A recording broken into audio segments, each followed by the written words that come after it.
Oke, selamat malam semuanya.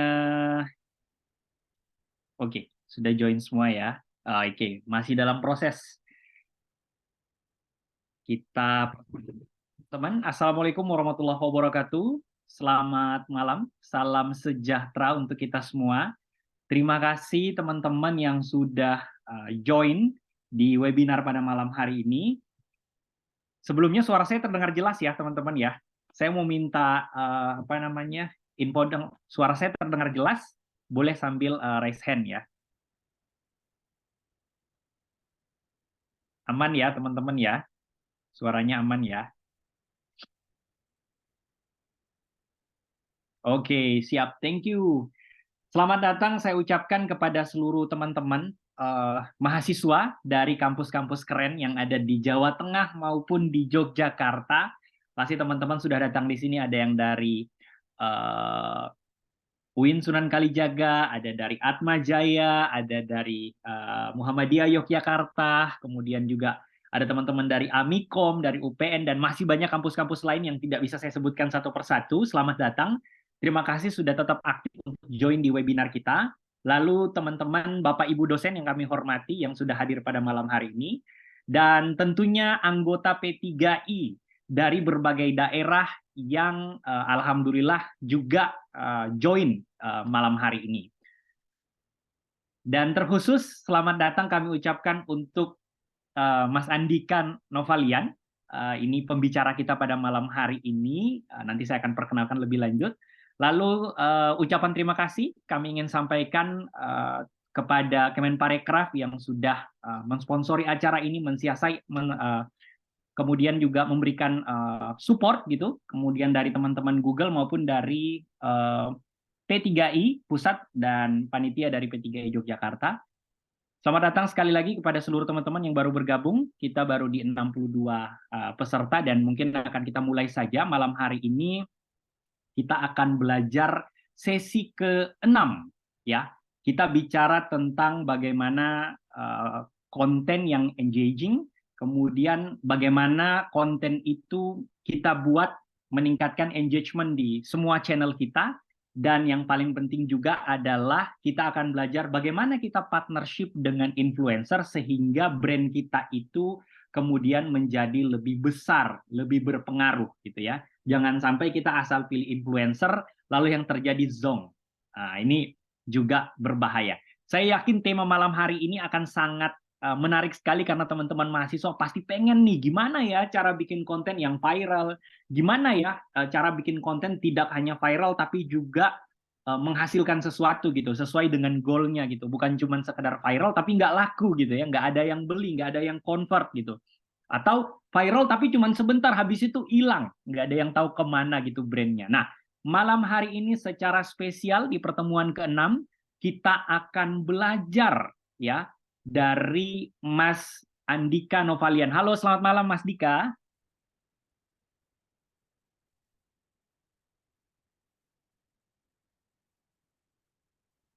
Oke, suaranya Mas Dika teman-teman panitia. Nah, kayaknya sudah bisa. Halo, selamat malam.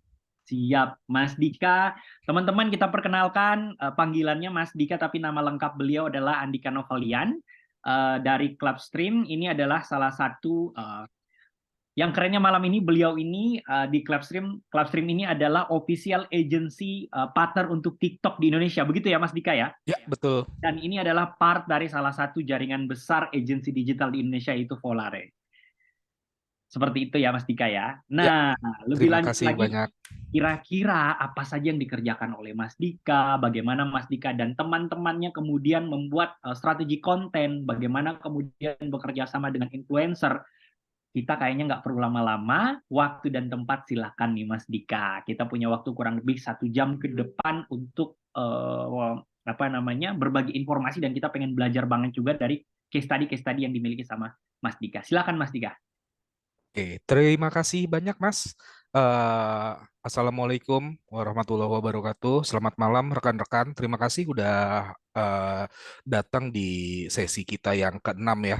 Jadi mungkin dari sesi pertama sampai sesi kelima kita udah belajar banyak tentang digital marketing. Digital marketing tuh sebenarnya komposisinya tuh ada apa aja gitu. Udah belajar data driven marketing gitu. Mungkin di sesi satu sampai sesi 5 pembelajarannya sedikit lebih berat, cuman di malam ini kayaknya kita akan ngebahas hal-hal yang ringan-ringan aja. Tapi di balik sebuah konten yang kesannya ringan, yang kesannya bercanda, pemikirannya itu sebenarnya tidak bercanda. Nah, kedepannya saya akan mempresentasikan beberapa hal tentang influencers marketing gitu dan gimana sih caranya kita bisa engage dengan influencers, terusnya kita bisa membuat sebuah kampanye, sebuah konten dengan si influencer itu sehingga kontennya itu menarik dan sampai tepat kepada audiens yang kita inginkan. Nah, sebelum kita bahas lebih dalam lagi tentang konten si influencer sendiri, gitu. Mungkin saya akan cerita dulu tentang brand ambassador dan influencer. Kenapa kita mulai dengan pertanyaan brand ambassador sama influencer? Bedanya apa? Sama-sama promosiin produk, tapi kok namanya beda? Kenapa gitu? Nah, kenapa saya berangkat dari sini? Karena pada dasarnya bahkan di agensi-agensi digital yang masih baru gitu kan, itu seringkali brief yang disampaikan kepada calon influencers yang akan kita engage itu berbeda gitu. Itu tidak sesuai. Kenapa saya bilang kayak gitu? Banyak yang mentreat sebuah pekerjaan ambasador kepada sebuah influencer dan juga sebaliknya gitu. Jadi pada dasarnya brand ambassador dan influencers itu adalah dua dua hal yang berbeda. Dimana kalau misalnya kita ngomongin soal influencer sama brand ambassador, mereka itu masing-masing role eh, punya role masing-masing yang sangat penting dalam sebuah kampanye.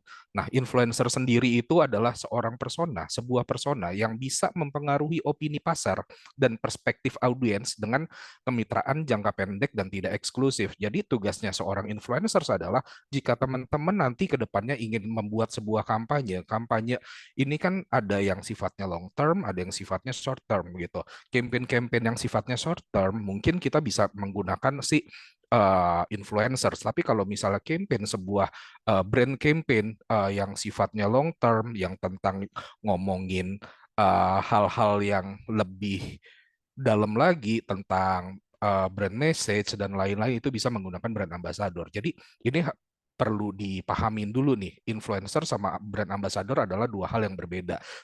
Sebagai sampelnya yang di sebelah kiri ini gitu. Ini salah satu influencer, mungkin beberapa teman-teman ada yang kenal, ini adalah Antik Arifani gitu kan. Dia tuh seorang moms gitu. Dia dipakai hanya untuk satu buah campaign yang sifatnya cuma 1 bulan, yaitu campaign bersama Kraft. Nah, sementara yang di sebelah kanan ada yang mungkin pastinya udah dikenal adalah Raffi Ahmad dan Rafathar. Nah, ini beliau dijadikan brand ambassador oleh sebuah merek susu yaitu susu bendera gitu kan. Jadi apa namanya? Bedanya dengan si influencers adalah brand ambassador ini fungsinya adalah membawa citra sebuah brand. Jadi harapannya dengan kita menggunakan seorang brand ambassador dalam jangka waktu periode yang panjang, sampelnya bisa 6 bulan, 1 tahun sampai dengan 3 tahun ke depan gitu.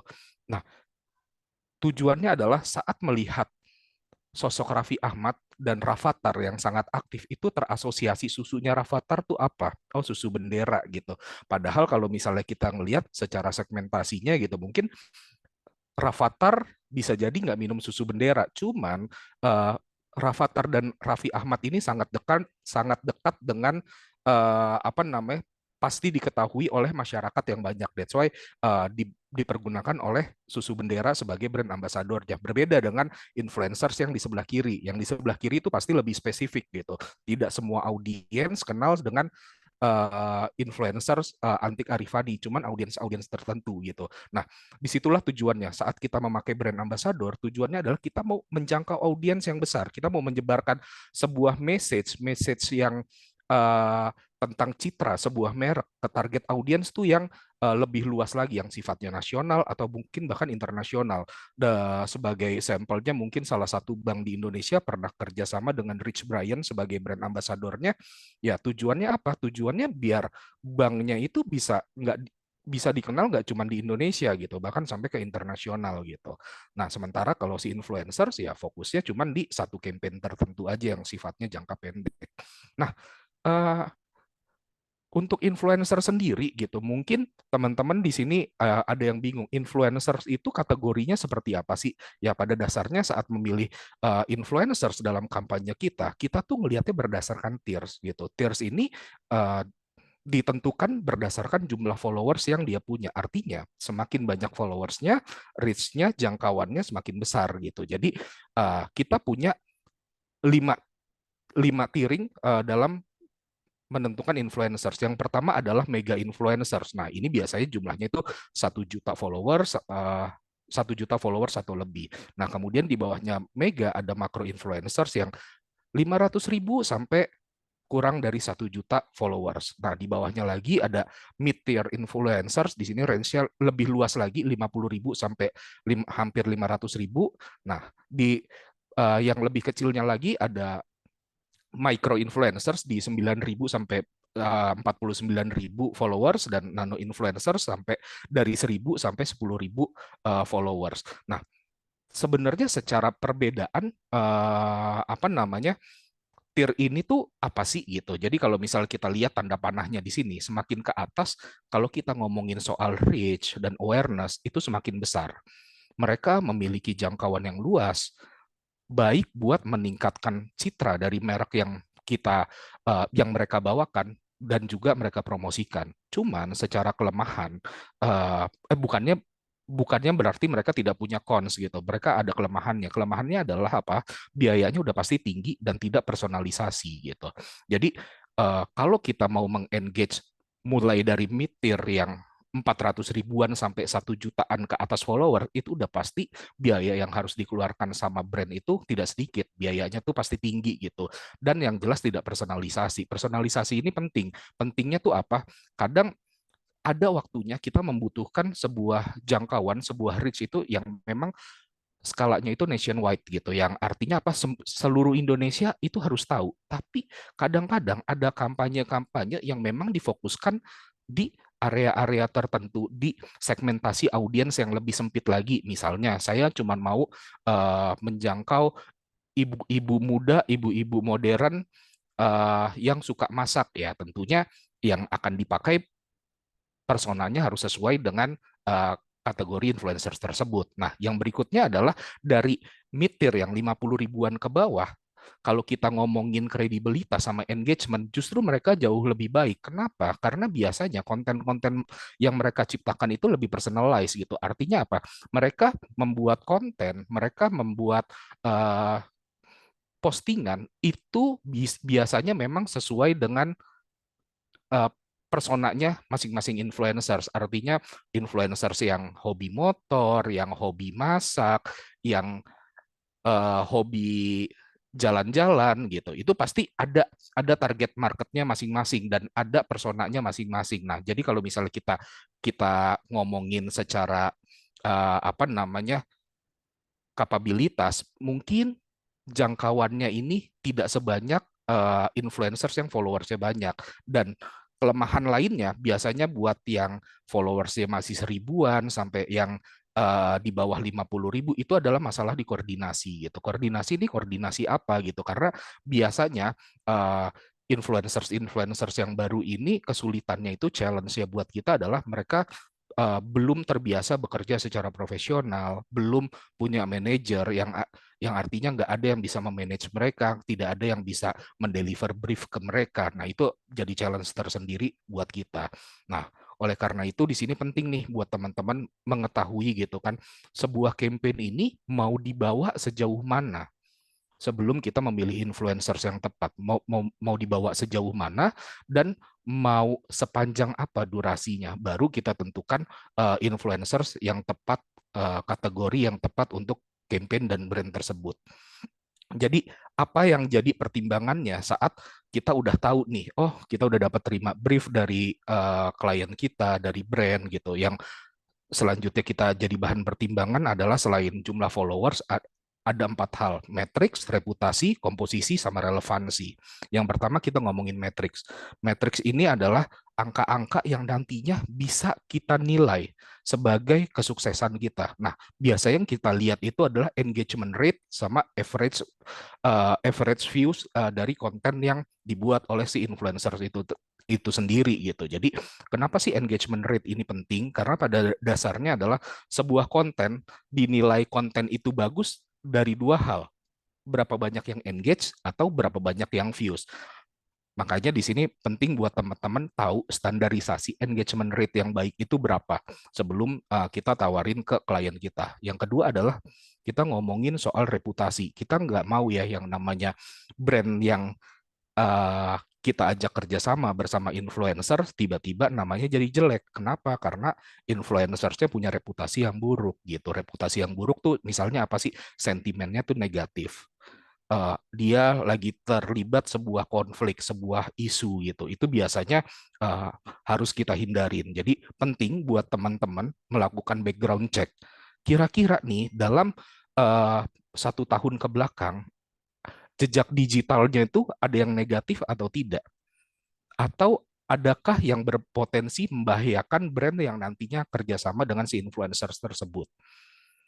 Lebih dalam lagi, apakah pernah influencer tersebut uh, melakukan kerjasama dengan kompetitor atau pernah menjelek-jelekan produk yang nantinya diajak kerjasama dengan influencer tersebut. Jadi perlu ya jadi bahan pertimbangan, perlu double check lagi gitu. Terusnya perlu tahu reputasinya baik atau buruk.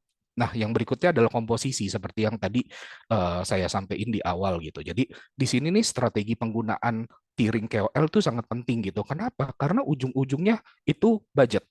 Kalau misalnya di budgetnya tak terbatas, tentunya kita bisa tuh pakainya mega sama makro. Tapi seringkali justru budget untuk influencers marketing ini tidak lebih besar daripada budget advertising lainnya gitu. Jadi perlu di manage baik-baik gitu. Kira-kira opsinya tuh sebanyak apa sih?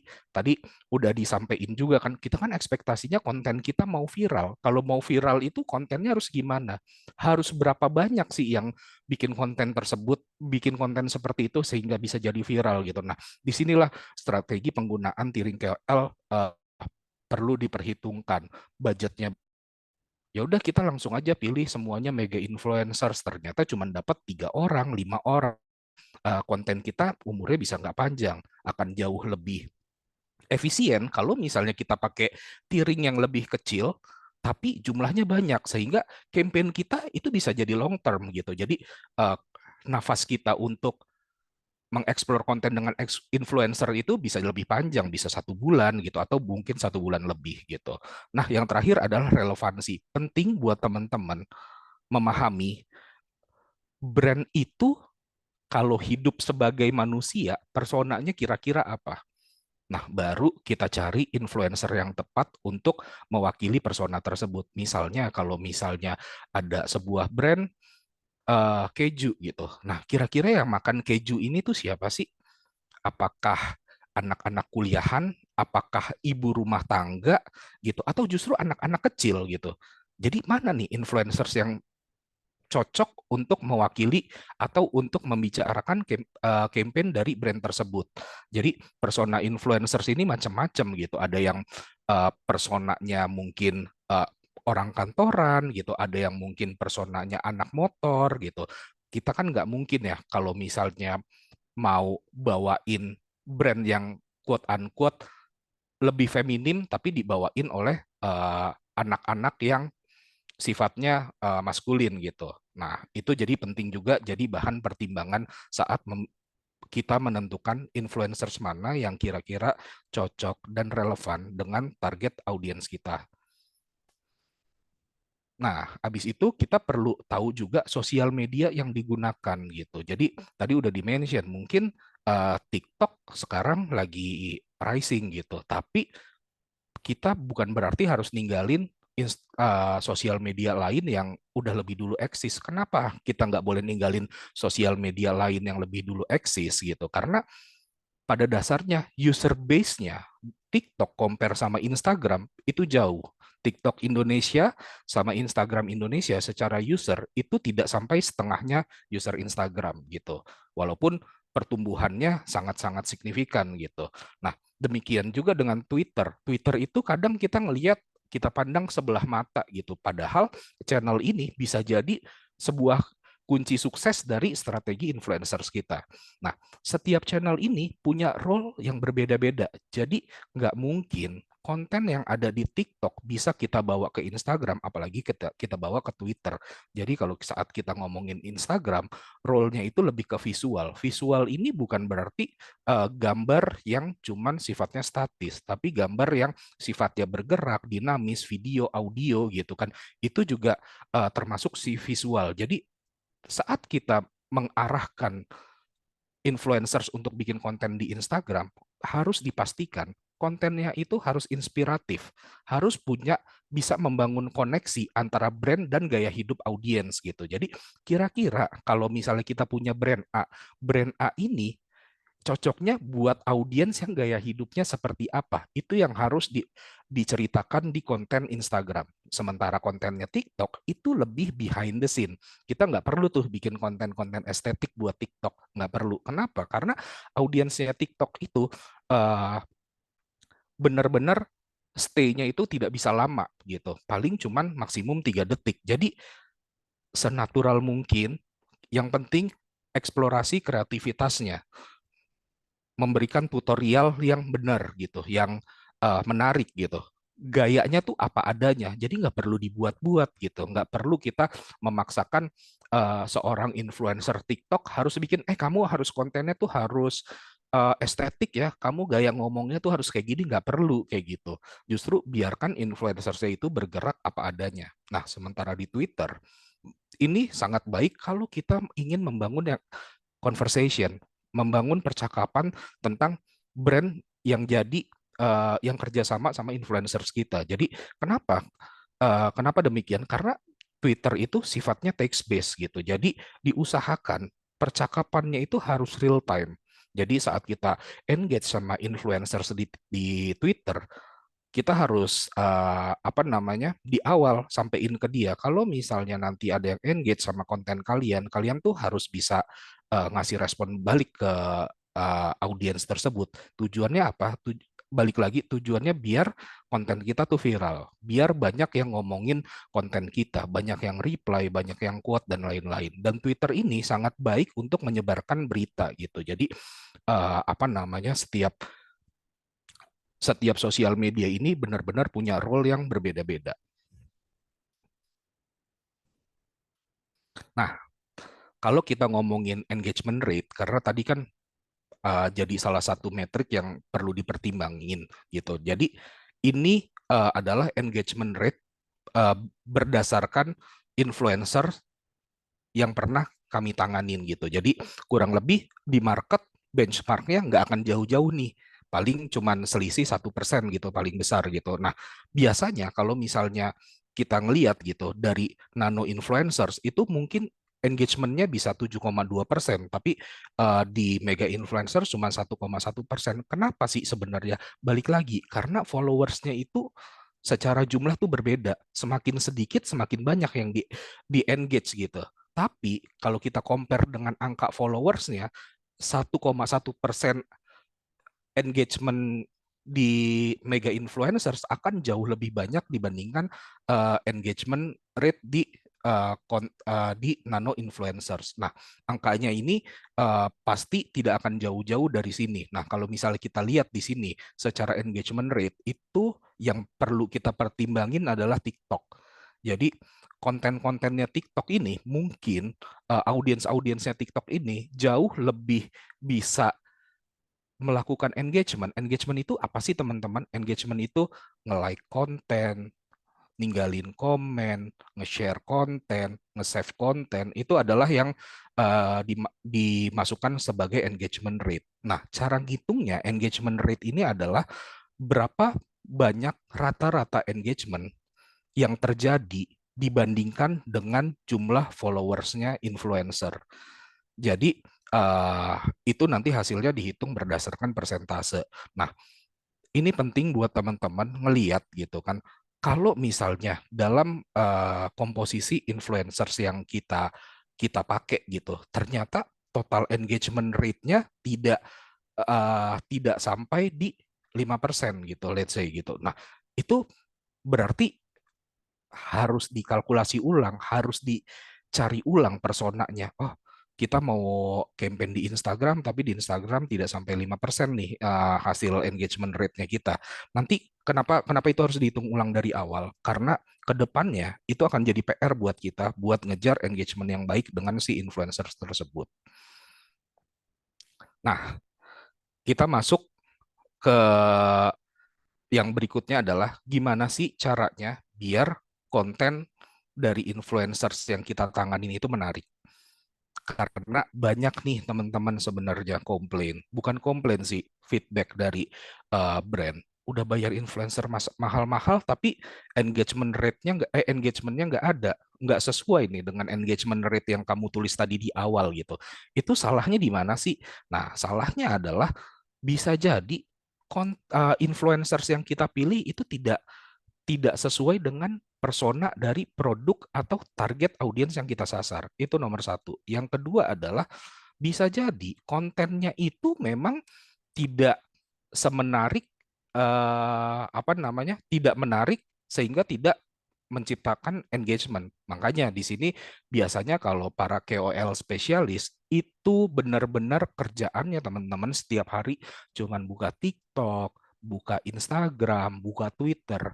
Tujuannya ngapain sih? Mereka tuh research trend. Jadi kesannya kalau anak-anak KOL spesialis tuh di kantor tuh kayak nggak ada kerjaannya. Kerjaannya cuma buka Instagram, cuma buka TikTok, nontonin video TikTok, balas-balas apa Twitter gitu.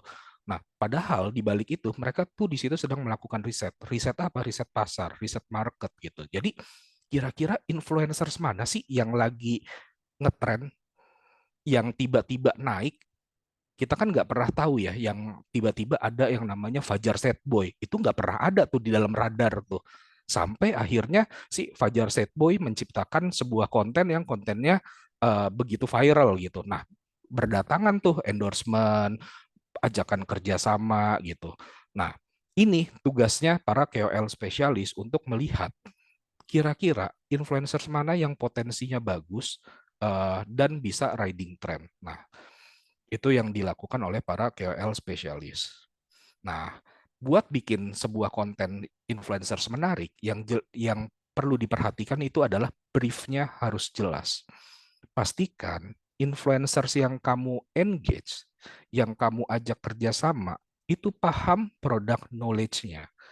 Pastikan dia tahu USP dari produk ini tuh apa, fungsi dari produk yang kamu bawakan tuh apa, sehingga dia seolah-olah produk itu adalah produk yang dia gunakan sehari-hari, sehingga saat bikin konten orang tuh percaya kalau memang influencers ini, ya influencers yang kita pilih ini memang memakai produk yang dia iklankan. Yang kedua adalah campaign. Objektifnya tuh apa? Itu tuh harus jelas. Jadi kalau misalnya kita bilang sama influencersnya, ini objektifnya adalah untuk memperkenalkan sebuah produk, ya fokusnya di situ aja, di brand awareness aja. Ini adalah fokusnya untuk product consumption gitu. Ya fokusnya di situ aja, jangan bahas-bahas yang lain. Kasih tahu cara make produknya gimana sih, rasanya tuh gimana sih, teksturnya gimana sih gitu. Efeknya tuh apa sih? Itu aja fokusnya. Kemudian relevansi, bangun koneksi, dan juga cerita yang relevan. Nah, ini yang paling penting gitu. Kadang kita cuman suruh seorang influencers bikin konten tanpa ngebangun cerita yang menarik, relevansi yang tepat gitu dengan keadaan target audiens kita atau bahkan keadaan si influencersnya. Kadang-kadang kita dengan egoisnya cuman ini ada produk Pepsodent tolong diiklanin dong, influencernya akhirnya nggak tahu harus ngapain, dia cuma foto sama Pepsodent, kasih tahu ini Pepsodent bagus untuk gigi, bikin gigi putih dan lain-lain, padahal yang diinginkan sama brand lebih dari itu. Jadi produk knowledge itu harus jelas, objektif dari kampanyenya itu juga harus jelas, dan koneksi serta cerita itu harus relevan. Itu yang paling penting ada di sebuah brief kepada si influencers. Nah, kita lebih dalam lagi nih ngomongin tentang struktur konten yang baik. Sebenarnya konten itu macam-macam. Konten bagus atau jelek itu sifatnya benar-benar subjektif. Bisa jadi kita menilai ini kontennya jelek, tapi begitu dilempar sama influencersnya ternyata engagement-nya itu baik, interaction-nya tuh banyak, engagement rate-nya itu tinggi, bahkan melebihi dari benchmark. Kita udah nggak bisa lagi tuh bilang kontennya jelek. Tapi ada influencers yang bikin konten yang demikian bagusnya, videonya estetik, suaranya clear, tapi begitu dia lempar kontennya nggak ada yang engage. Ada yang komen, tapi komennya nggak relevan. Ada yang komennya tapi sedikit, tidak lebih banyak dari konten yang gambarnya buram. Nah, itu kenapa? Bisa jadi struktur di dalam konten yang dia sampaikan itu tidak sesuai. Nah, biasanya kami di Clubstream itu selalu setidaknya punya 4 poin ini. Problem. Apa sih masalahnya audiens? Kita kasih tahu sama influencer, ini kita punya produk A. Produk A ini biasanya baru kepake saat audiens menghadapi masalah A, B, C, D. Jangan dibuat-buat tuh teman-teman. Yang namanya problem itu harus dekat sama audiens gitu. Sehingga produk kita jadi dekat sama audiens. Jangan problemnya kita karang-karang. Oh, ini produk ini ada problem seperti ini di audiens kita. Pakai produk ini. Nah, itu nggak boleh tuh dikarang-karang. Jadi harus di research problemnya apa sih audiens kita. Oh, kita ketemu nih problemnya. Nah, jawabannya adalah produk kita. Solusi. Solusinya apa sih? Solusinya adalah produk kita. Makanya pakai produk kita. Kamu sering lapar, tapi nggak ada waktu karena dikejar meeting, keburu-buru setiap pagi. Solusinya apa sih? Bisa jadi solusinya produk kita, Soy Joy. Gitu. Kenapa? Karena Soy Joy ini ringkas, tapi satu bar Soy Joy sekali makan bisa kenyang sampai 3 jam. Itu problemnya jelas, solusinya tepat. Terusnya USP. Kenapa harus milih brand ini? Kenapa sih harus milih Soy Joy? Apakah USP yang mau kita sampaikan harganya murah? Apakah USP yang mau kita sampaikan mudah dicerna? Apakah USP yang mau kita sampaikan kenyang sampai 3 jam? Bisa dimakan kapan aja? Itu tuh harus jelas. Harus kita kasih tahu ke influencersnya. Dan yang terakhir adalah call to action. Soy Joy, kita udah kasih tahu, nih ada Soy Joy nih. Call to action-nya tuh sebenarnya apa? Oh, ternyata Soy Joy punya varian baru. Varian barunya adalah rasa strawberry gitu. Call to maka call to action-nya adalah ini dia nih varian baru Soy Joy rasa strawberry, coba yuk. Berarti audiens disuruh coba. Ternyata call to action-nya adalah disuruh belinya di mana nih? Apakah di e-commerce, apakah di Indomaret, ataukah di toko-toko terdekat gitu? Itu harus jelas, dikasih tahu call to action-nya. Beli Soy Joy sekarang adanya di Indomaret. Beli Soy Joy sekarang lagi diskon di e-commerce gitu. Itu harus jelas. Intinya problemnya tepat, solusinya ada, USP-nya tepat, call to action-nya ada. Dan yang paling terpenting yang saya taruh di bawah ini, sesuaikan dengan gaya dan pembawaannya influencer.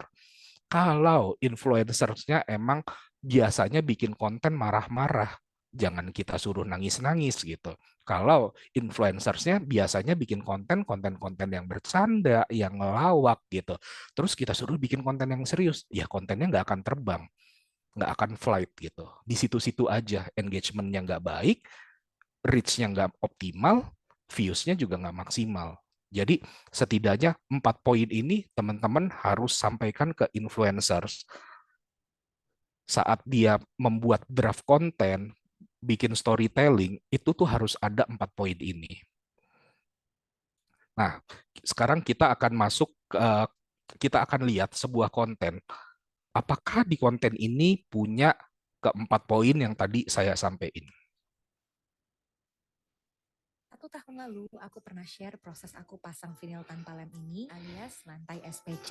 Nah, ini keadaannya sekarang. Walaupun emang lagi kotor banget, karena namanya studio sering keluar masuk barang, tapi kalian bisa lihat so far tidak ada yang ngelopek ataupun memuai, dan untuk goresan ini tuh mostly bisa hilang. Ini aku sekalian tunjukin, keadaannya udah kotor banget. Jadi di sini aku pakai brush elektrik. Ini kayak versi miniatur dari yang buat bersihin mall. Aku cuman pakai sabun cuci piring, dan jujur tenaga brush elektrik ini kuat banget, dakinya langsung keluar. So far pakai sikat ini enaknya nggak perlu jongkok. Jadi untuk membersihin ruangan sebesar ini juga cukup effortless. Kalian bisa lihat sendiri hasilnya sebersih apa. Dan dengan berbagai attachmentnya ini bisa dipakai di berbagai permukaan. Bisa buat permukaan wastafel yang kayak berlekuk-lekuk gitu. Bisa buat kaca kamar mandi atau cermin yang kadang kita nggak nyampe. Bisa buat sela-sela, bahkan bisa buat permukaan mobil. Jadi menurut aku electric brush ini worth the hype sih. Nama brandnya No Tail, dan ini akan didiskon besar pas aku live 1 jam aja, oke?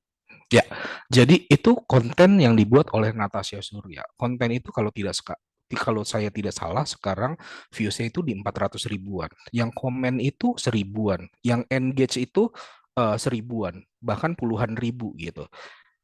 Mungkin buat sebagian teman-teman di sini yang masih mahasiswa nggak relevan sama konten ini. Tapi kita balik lagi, produknya apa?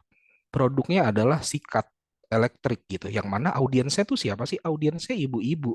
Makanya dipilihlah, dicarilah audiens yang kira-kira ibu-ibu gitu. Personanya berarti tepat nih.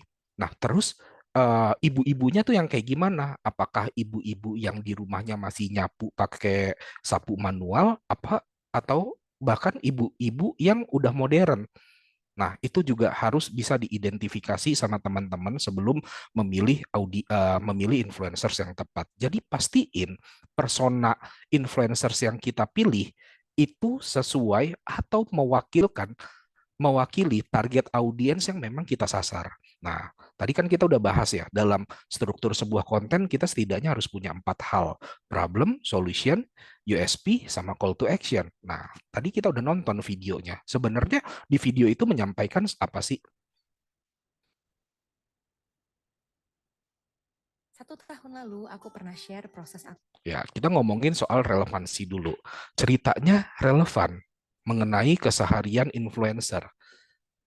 Jadi di sini diceritakan seorang Natasha Surya yang sehari-hari pekerjaannya sebagai apa, dia callback dengan ceritanya dia yang dulu pernah masang lantai UPVC gitu. Terusnya sekarang keadaannya kayak gimana? Artinya apa? Ceritanya tuh relevan cerita yang sehari-hari. Aku pasang vinil tanpa lem. Kemudian problemnya jelas. Setelah dia pasang lantai UPVC, tampilannya estetik, tapi ternyata dalam waktu beberapa lama ada masalah yang dihadapi oleh kebanyakan pemilik lantai UPVC. Nah, problemnya ini disampaikan dengan baik oleh si Natasha Surya. Apa sih yang ngeganggu dari problem tersebut? Oh, ternyata lantainya itu kalau udah kotor bikin jelek, nggak estetik. Bersihinnya ternyata susah loh, pegel loh bersihinnya, apalagi kalau debunya tuh udah nyerap, nodanya udah nyerap gitu. Itu jelas disampaikan oleh si Natasha Surya. Nah, kita udah tahu relevansinya gimana ceritanya, cerita tentang keseharian, problemnya dekat, masalah yang dihadapi para ibu-ibu yang di rumahnya pakai lantai UPVC, yang keganggu karena noda yang bikin jelek, tampilan nggak estetik, bersihinnya pegel karena ibu-ibu modern mostly sedikit lebih manja dibandingkan dengan ibu-ibu tradisional. Kemudian solusinya apa? Ini dia solusinya, sikat listrik. Sikat listriknya kenapa? Hemat tenaga, banyak aksesorisnya. Nah, jelas tuh solusinya jelas, USP-nya jelas. Oh, dengan pakai sikat listrik ini, ibu sekarang nggak usah capek-capek lagi nih, jongkok-jongkok gitu. Nggak perlu lagi nih nyikat kencang-kencang, ditekan, tinggal ditempelin, kegosok sendiri. Kenapa? Karena ini elektrik dan tekanannya pas. Terus aksesorisnya banyak, ternyata nggak cuma buat lantai UPVC doang, bisa dipakai buat wastafel, bisa buat kaca, dan lain-lain. Jadi relevansinya ada, problemnya ada, hal yang mengganggunya tuh aja, solusinya jelas. Yang terakhir adalah call to action.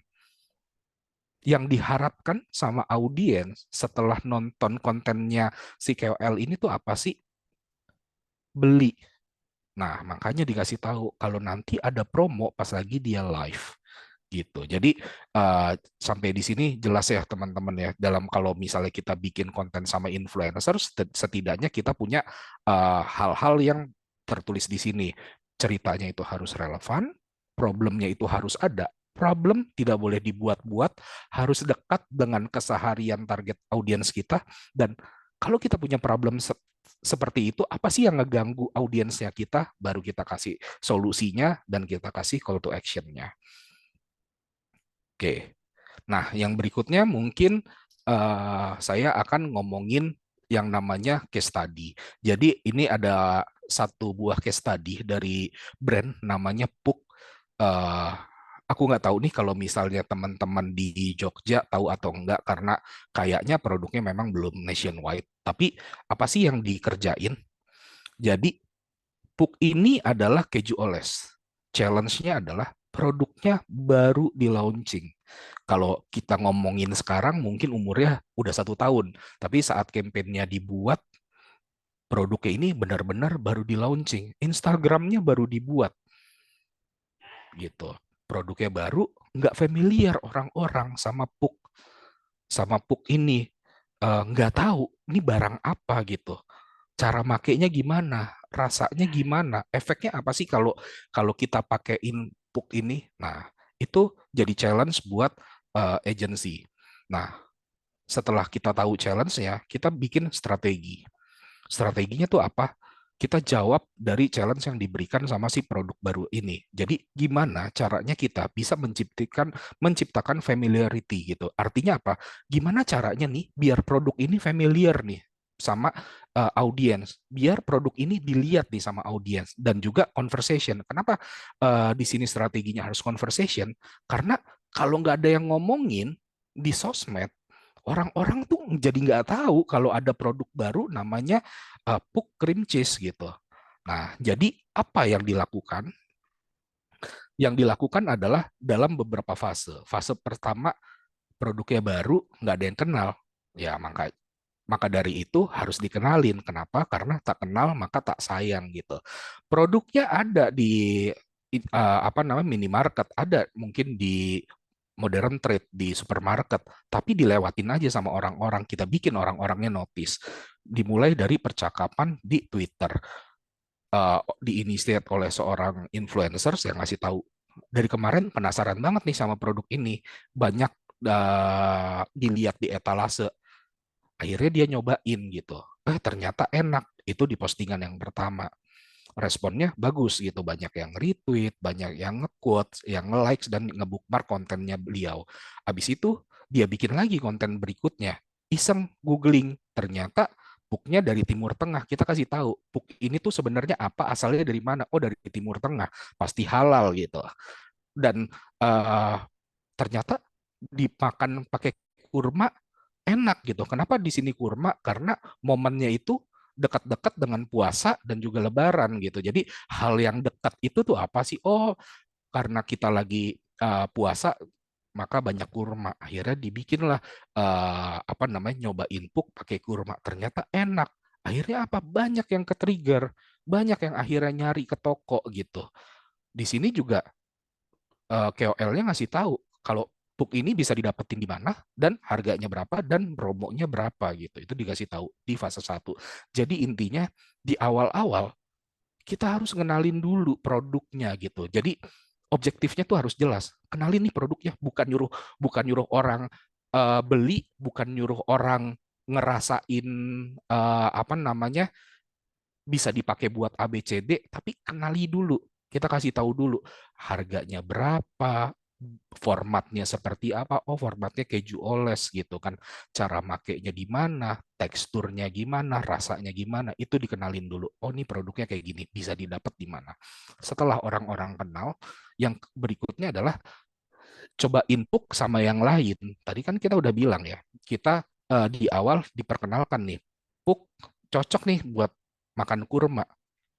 Ternyata selain buat makan kurma, cocok juga buat yang lain. Tahu nggak guys, sumpah ini resep Jisuke terenak seumur hidup aku. Pokoknya creamy banget, jatuh hati, nagih lah pokoknya. Bikinnya gampang banget, pasti kalian butuhin jagung pipil kayak gini nih yang manis. Tinggal dikukus aja. Setelah 10 menit diangkat dan biar lebih creamy dan mantap, aku pakai puk keju oles. Lebih creamy, rasa kejunya enak dan beda dari Jisuke yang lain. Aku juga suka pakai puk keju oles ini buat sarapan pakai roti kalau lagi buru-buru, dan waktu itu pernah viral juga. Kurma pakai puk yang aku cobain juga ternyata enak banget. So, aku coba eksperimen sendiri deh, Jisuke pakai puk. Dijamin sih ini tuh creamy, nagih, jagungnya juga manis, simple banget, gak perlu marut-marut keju, tinggal oles-oles. Selamat mencoba.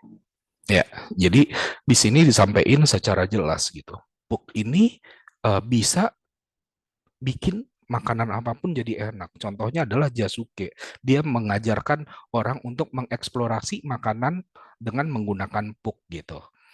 Nah, kita nggak bisa nih rely dengan satu orang influencer saja, karena tujuannya kan pasti mau didengar ya, kita pengen konten kita viral. Jadi disinilah strateginya bermain. Berapa banyak sih influencers yang akhirnya nyobain puk dengan yang lain? Kita harus bikin variasinya sebanyak apa gitu. Nah, ini ada beberapa konten yang dibuat sama influencers lainnya, kayak bikin sarapan pagi yang enak dan praktis gitu dengan menggunakan puk keju oles, atau bahkan ada banana cheese pudding yang bikinnya nggak ribet dan super enak gitu. Semuanya pakai produk puk. Dikenalin nih produknya, nyuruhin orang buat cobain, explore. Wah, bisa nih dipakai buat ini. Wah, ternyata rasanya enak nih gitu. Itu yang dilakuin sama Puk di fase kedua. Nah, kampanyenya tidak berhenti sampai di situ. Kenapa? Karena yang namanya campaign sama influencers itu harus berkesinambungan, harus ada ceritanya, harus ada lanjutannya. Dilanjut Tahu nih. nggak guys? Selanjutnya ngapain sih di fase ketiga? Ngajak audiens buat eksplorasi. Tadi kita udah bikin tuh konten sama makan puk pakai kurma, ternyata bisa dipakai puk juga bisa dipakai buat makanan yang lainnya. Habis itu kita ajak audiensnya buat eksplorasi gitu kan. Kita challenge. Udah pernah nyobain belum puk kontennya tadi KOL A, KOL B, KOL C gitu. Yuk bikin apa namanya? Eksplorasi gaya kamu gitu kan, ala kamu, coba input dengan makanan-makanan yang lain ya. Efeknya apa? UGC.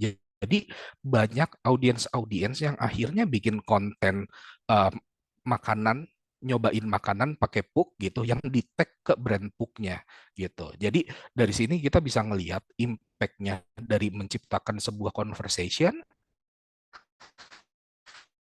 ngajakin orang eksplorasi, impact-nya, dan yang paling keren adalah advocacy gitu. Usernya posting, nge-tag, ini hasilnya. Makin banyak yang coba. Nah, kalau kita lihat postingan-postingan organik yang tidak menggunakan influencers, itu pada ngomongin siapa yang keracunan dari Twitter juga, karena kita udah ngomongin di Twitter.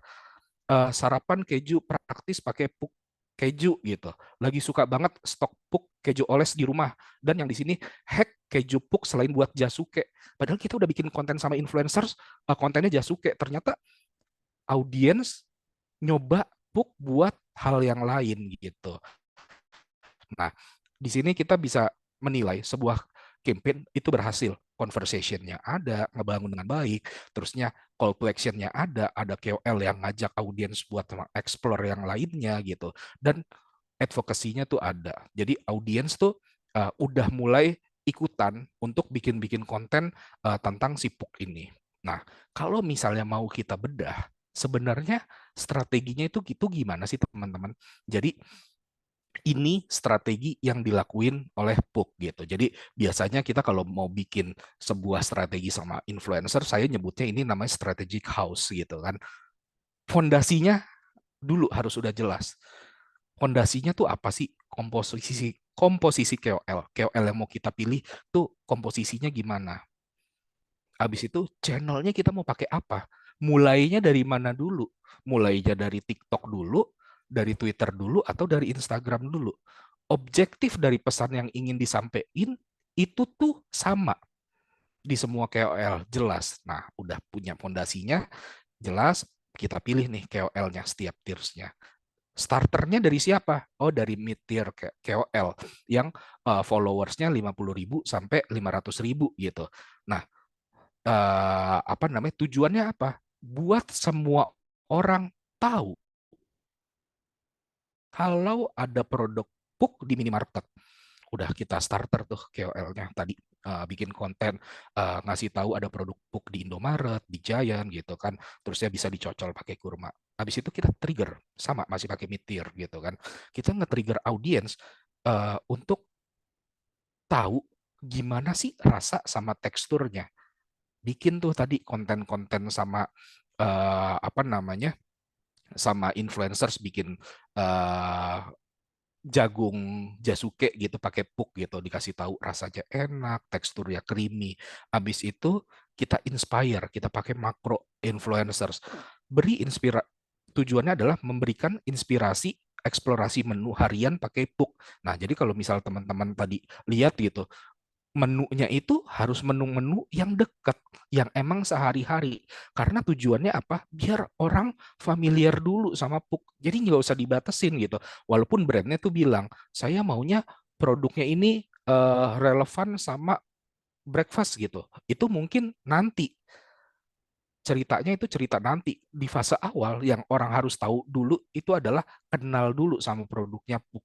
Familiar dulu. Baru PR selanjutnya adalah gimana koneksiin produk PUK sama micro. Jadi kalau misalnya kita lihat gitu, di sini tugasnya si micro influencers adalah untuk menciptakan klaim dan membangun rasa penasaran. Klaimnya tuh apa? Klaim viral. Konten yang viral di TikTok, konten yang viral di Twitter gitu. Menu viral TikTok. Nah, itu dikeluarin tuh semua tuh bahasa-bahasa seperti itu. Tujuannya ngeklaim seolah-olah produknya kita viral gitu. Jadi orang tuh makin penasaran. Akhirnya apa? Akhirnya melakukan purchase terhadap si produk PUK. Ekspektasinya jelas. Produk PUK dikenal dan dicoba oleh target audiensnya kita. Nah, itu yang dilakukan oleh brand PUK. Ya, kurang lebih itu aja dari saya. Saya kembalikan ke moderator. Terima kasih. Assalamualaikum warahmatullahi wabarakatuh. Waalaikumsalam warahmatullahi wabarakatuh. Keren banget. Terima kasih Mas Dika sudah berbagi dengan kita malam hari ini. Aduh, ini teman-teman padat ya, kurang lebih sekitar 45 menitan tadi kita bicara terkait dengan konten dan bagaimana sebenarnya kita bisa bekerja sama dengan influencer dari berbagai macam tipe tire tadi. Dan tentu kita juga tadi sudah dikasih satu case study yang keren banget terkait dengan contoh bagaimana teman-teman di digital agency khususnya di Clubstream mendesain satu project launching produk apa tadi keju oles ya. Betul sekali, keju oles PUK yang kemudian itu jadi viral di mana-mana. Oke. Saya yakin banyak sekali yang pengen bertanya, mungkin hal-hal seperti ini di kampus belum pernah ada, atau barangkali ada pendapat-pendapat lain terkait dengan konten di Indonesia yang mereka pahami gitu ya. Nah, sebelumnya teman-teman saya mau ingatkan bahwa absensi akan diberikan nanti di akhir acara, jadi tetap stay di sini. Lalu yang kedua kita akan ada pengumuman juga terkait dengan distribusi akun untuk Coursera yang akan mengikuti Google Certification. Jadi nanti kita akan umumkan juga di akhir acara. Sebelum nanti kita akhir acara ini, jadi stay di sini untuk mendapatkan informasi-informasi tersebut. Nah, saya mau buka nih, silahkan. Waduh, baru aja mau dibuka, udah ada pertanyaannya. Nih, saya Ini ada pertanyaan nih, Mas Dika. Lisa dari AMG bertanya, bagaimana strategi untuk campaign brand lokal yang ingin menggunakan KOL di luar negeri yang menyasar audiens orang Indonesia yang tinggal di sana? Apakah kita menggunakan KOL asal negara tersebut atau KOL asal Indonesia yang followersnya ada di negara tersebut gitu? Jadi ini kayak mungkin ada beberapa kasus juga orangnya di luar, tapi audiensnya banyak di Indonesia nih, kayak si orang Korea yang ngapak itu juga Ya, kebalikannya kan seperti itu tuh. Ini mungkin contoh kasus. Gimana Mas pendapatnya? Silakan Mas Dika. oke. Jadi ini kalau misalnya saya coba translate gitu, kita punya sebuah brandnya ini adalah brand lokal, tapi kita menargetkan pasar luar negeri yang di mana marketnya juga market lokal gitu. Nah, kita perlu identifikasi dulu nih. Sebenarnya audiens kita apakah benar-benar orang lokal, orang Indonesia yang tinggal di luar negeri, atau justru targetnya kita adalah orang-orang luar negeri buat orang-orang citizen luar negeri yang di sana buat nyobain produk kita. Nah, kalau misal kita udah mengidentifikasi, let's say, ternyata memang kita mengincarnya market lokal. Nah, market lokal yang tinggal di luar negeri, maka pilihan KOL-nya udah harus dipastikan yang pertama adalah KOL lokal dulu. Jadi KOL lokal yang memang tinggal di negara tersebut gitu. Ini kan artinya apa? Artinya audiensnya sudah sangat spesifik.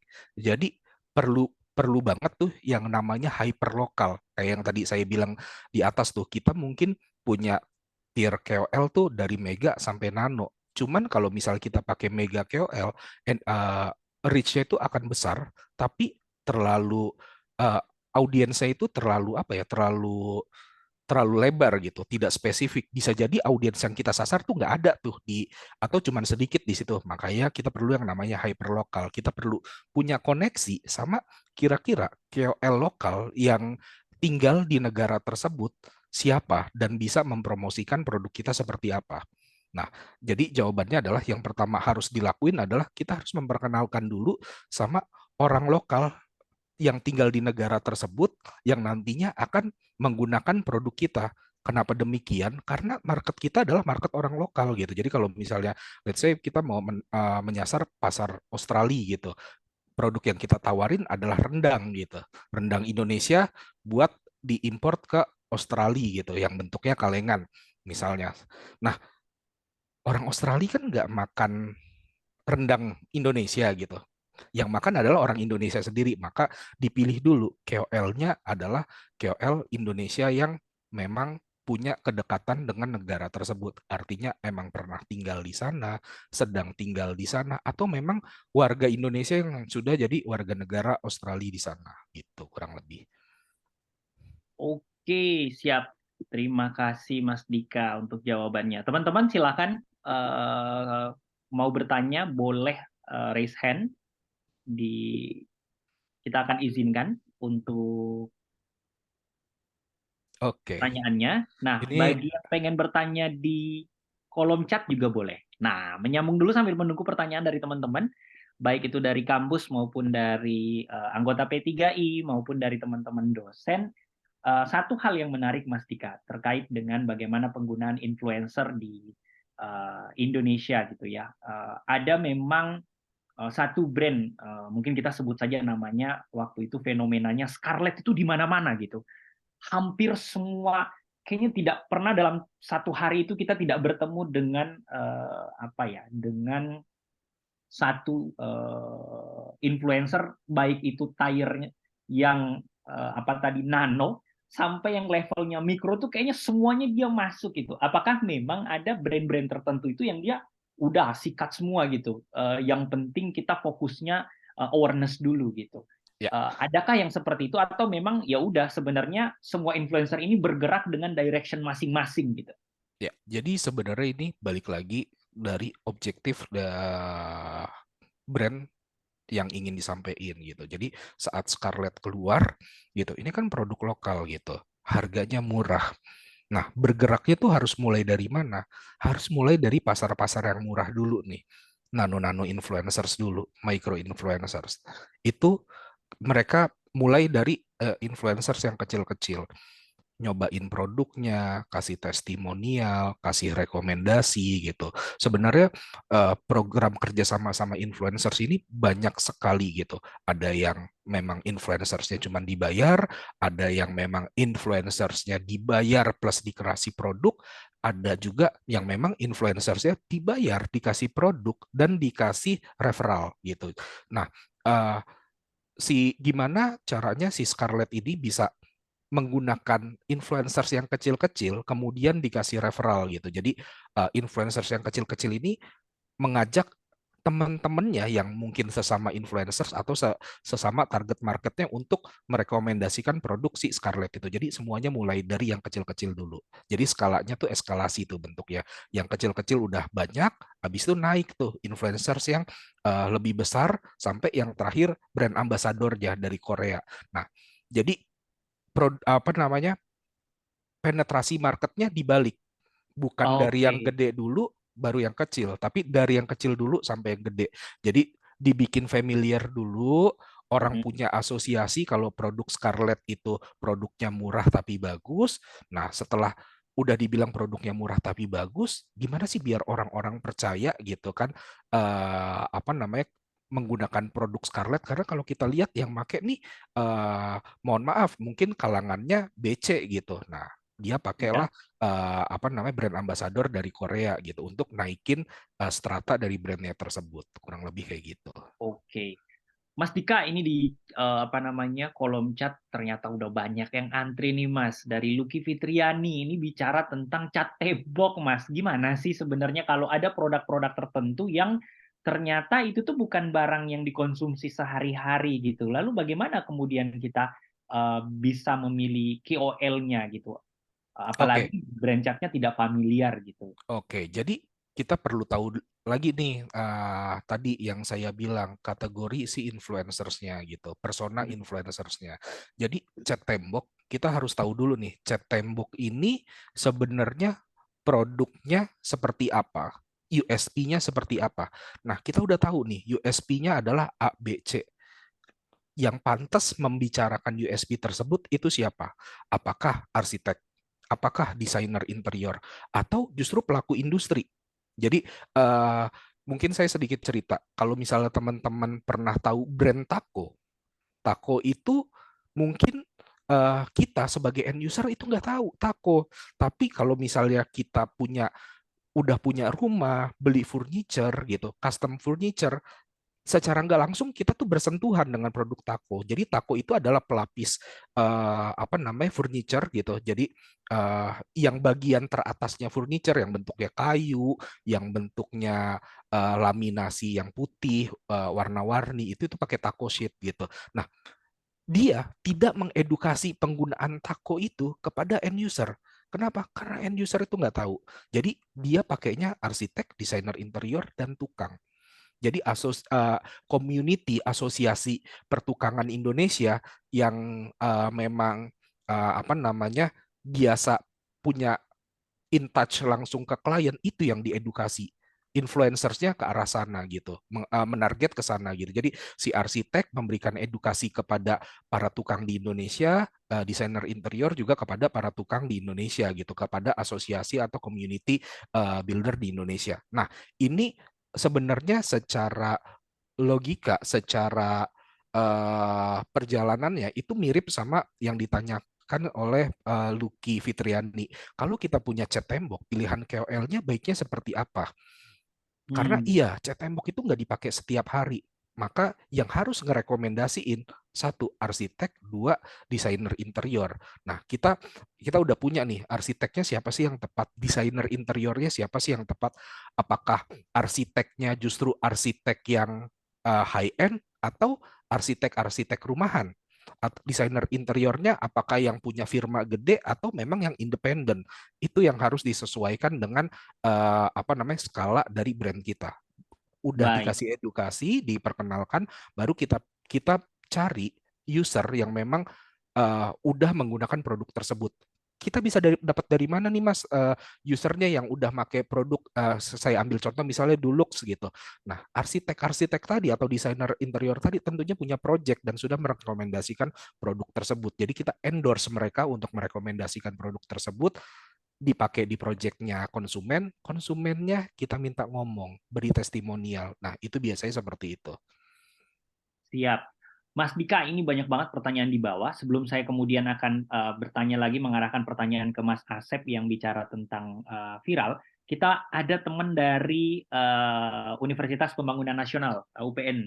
YK bertanya nih Mas, bagaimana sih cara agensi kemudian mengantisipasi atau menyelesaikan masalah ketika objektif dari campaign tidak terpenuhi nih karena performa KOL-nya tidak sesuai harapan Mas. Jadi ada zonk nih Mas. Nah, Ya, kira-kira kalau agensi akan seperti apa? Apa langsung di-cut atau langsung ubah haluan atau gimana nih Mas?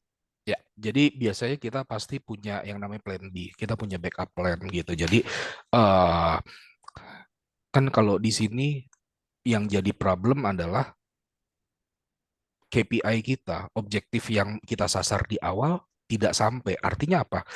Yang bisa kita bilang campaign kita sukses adalah ngelihat dari data, data driven, angka. Angka yang kita propose di awal harus sama nih atau bahkan melebihi nih target yang apa namanya yang kita set. Nah, kalau dalam perjalanannya tidak sesuai, maka agensi itu harus punya backup plan. Backup plan-nya biasanya kayak gimana? Backup plan-nya adalah untuk KOL-KOL yang belum tayang, kita harus cari angle yang memang sesuai dengan keadaan market sekarang, sesuai dengan keadaan tren sekarang gitu. Jadi kayak misalnya untuk sebuah produk kita bilang promosiinnya dengan format ABC gitu, tapi pada saat dilempar nggak works. Kita lihat lagi nih datanya, kita lihat lagi trennya. Oh, ternyata sekarang trennya lebih ke arah yang D nih gitu. Maka kita harus quick nih, harus bisa shifting Oke. dengan cepat untuk influencers yang Oke, berikutnya. Mas Dika tahan di situ sebentar, Mas Dika. Pertanyaan selanjutnya ini menarik banget ini terkait dengan KOL tadi. Ternyata kita akan mengubah karena ada plan B. Nah, bagaimana dengan sistem evaluasi sendiri? Karena ini digital, apakah kemudian setelah running misalnya 3 influencer running berbarengan kita langsung evaluasi berapa waktu biasa yang diberikan kepada agency atau tim untuk kemudian mengelola, oh ini nggak works nih, ini yang works nih, ini kemudian segera diubah gitu. Apalagi kan ini digital, tentu cepat sekali gitu perpindahannya. Nah, contoh kasus di apa Mas Dika sendiri seperti apa tuh Mas? Ketika Ya, misalnya terjadi gitu ya. tidak sesuai, kemudian Biasanya harus berubah gitu. kita akan mengubah itu kalau sudah setengah jalan gitu. Kita akan melakukan evaluasi saat campaign sudah setengah jalan. Nah, saat campaign sudah setengah jalan, kita tuh biasanya bikin forecast, Mas.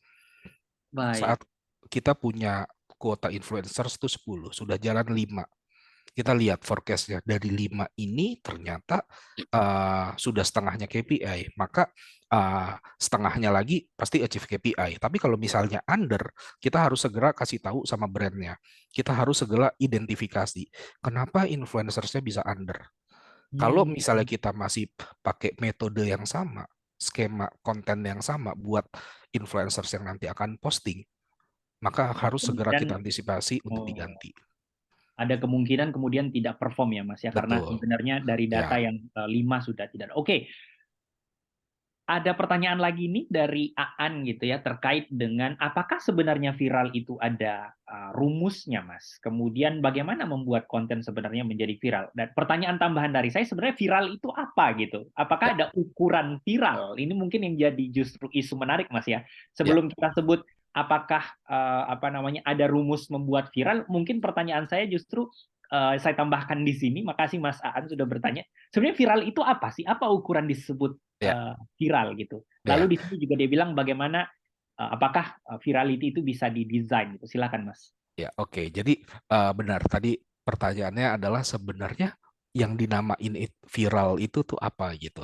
Jadi viral itu tuh mungkin kita bisa secara sederhananya kayak gini, content rich gitu. Jadi seberapa banyak orang yang bisa ngomongin terpapar dengan message kita yang disampaikan oleh influencers. Kalau memang yang kita aim skalanya kecil gitu kan.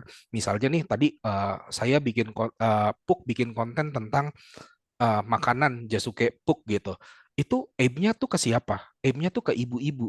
Kalau ibu-ibu tahu dan banyak yang ngerespon dari ibu-ibu, maka saya bisa bilang kontennya ini udah viral di kalangan ibu-ibu gitu.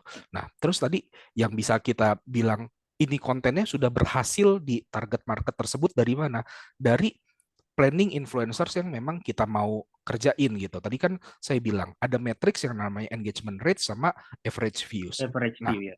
ya saat kontennya dipublish oleh semua influencers, average views-nya apakah di atas di bawah ataupun melebihi dari numbers yang memang kita sudah set, nah itu bisa kita consider sebagai kontennya viral. Viralnya di mana? Di kalangan ibu-ibu.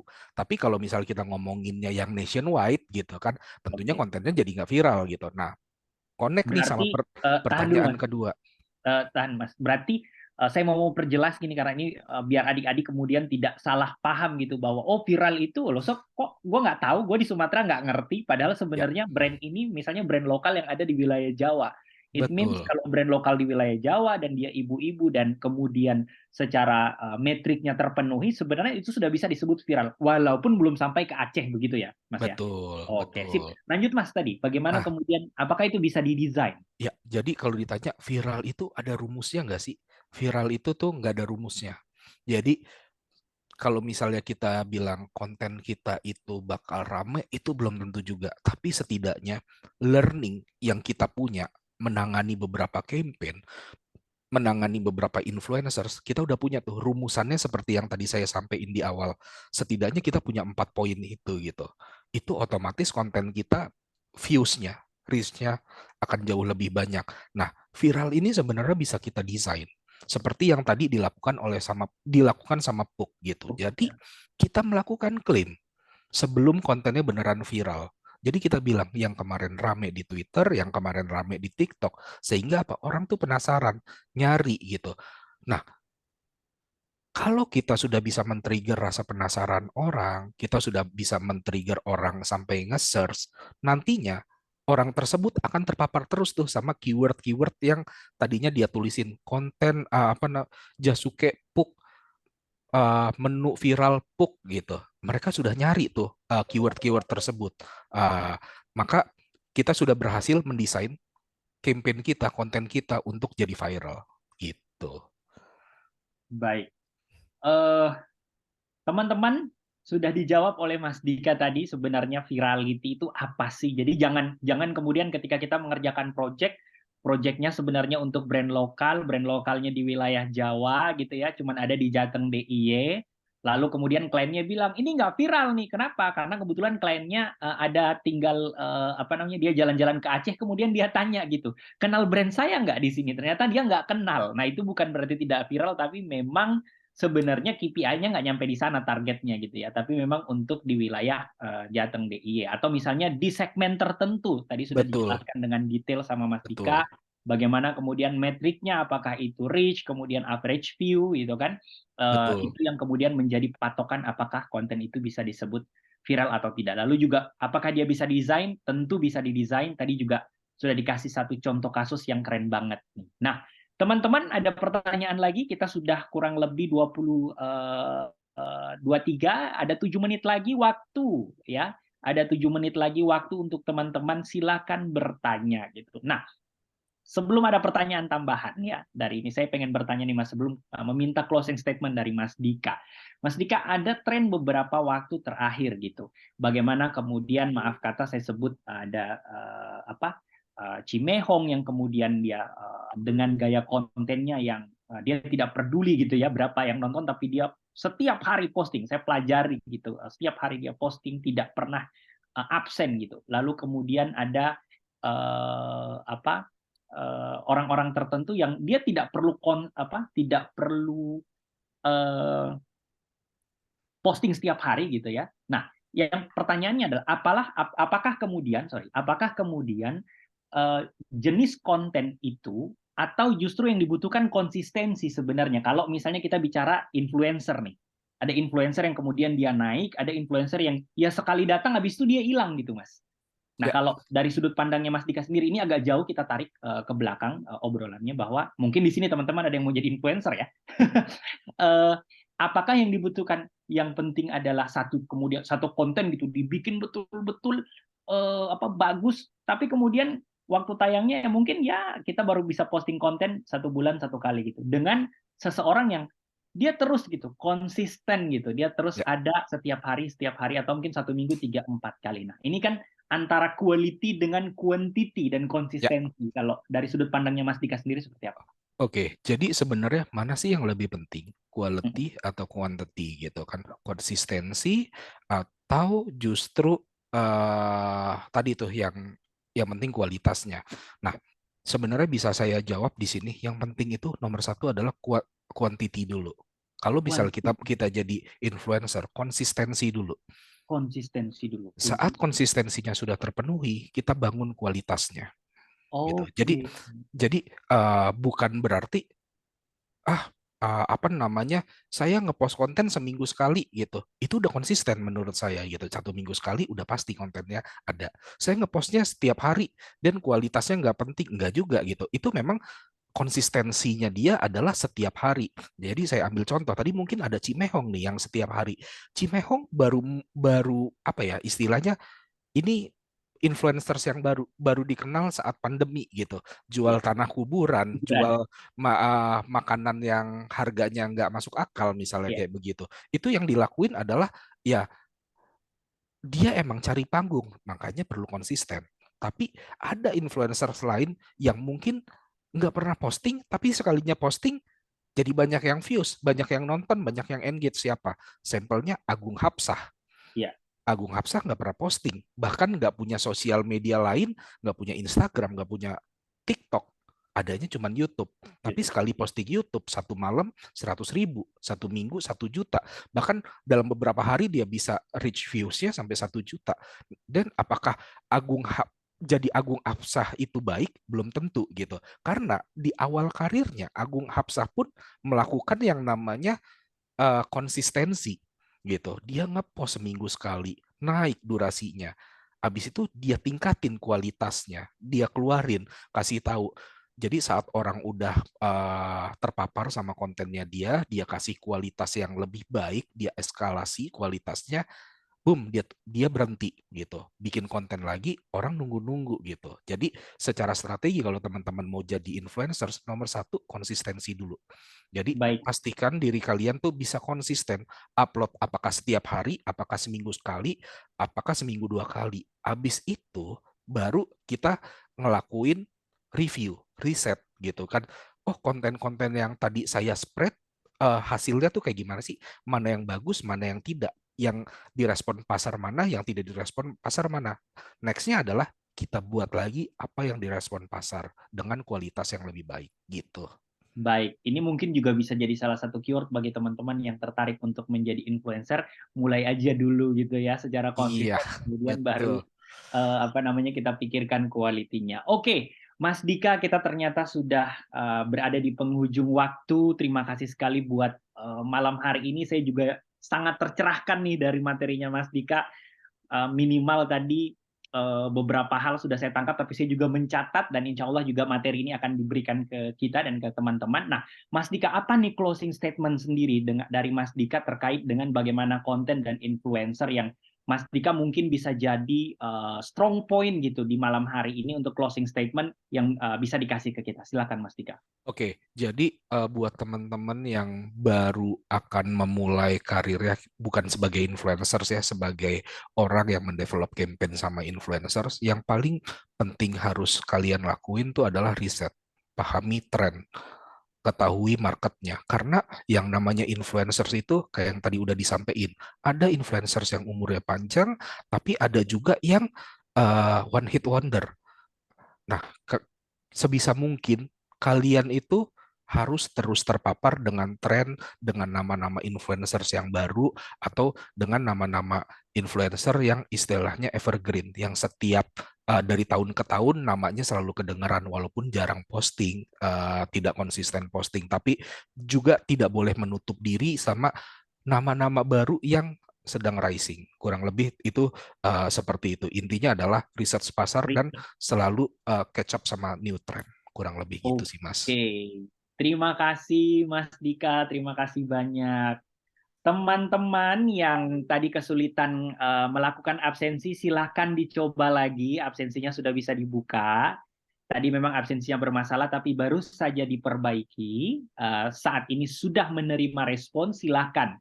Teman-teman sekali lagi yang dari kampus, baik itu dosen maupun dari teman-teman agensi yang pengen absen, silahkan. Untuk lakukan absensi sudah di-share oleh Mas Awang, dan absensinya sudah bisa dibuka. Ya, silahkan ya teman-teman. Nah, Saya juga mau mengingatkan teman-teman bahwa di minggu depan masih ada pertemuan lagi gitu ya, masih ada 2 sampai 3 kelas lagi terkait dengan konten, terkait dengan channel, terkait dengan metrik dan measurement, termasuk bagaimana kita reporting ya campaign kita kepada klien. Tentu juga dengan pembicara-pembicara yang tidak kalah hebat, yang keren-keren juga. Jadi teman-teman pastikan minggu depan atau waktu yang akan kita informasikan nanti hadir di sesi webinar kita di advertising camp yang diinisiasi oleh Kementerian Parekraf, P3I, dan Google.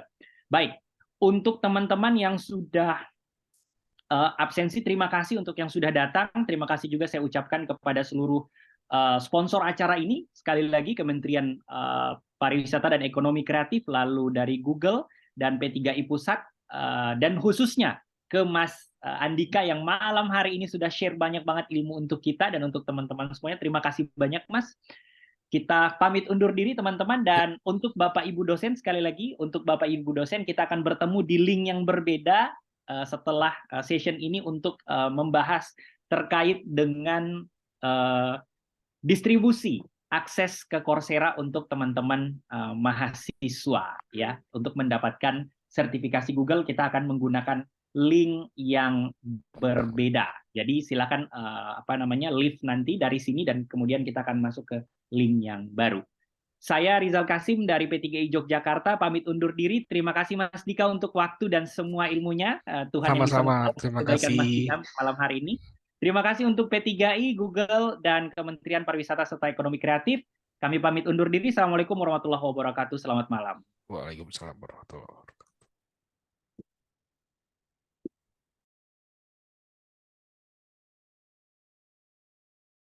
wabarakatuh.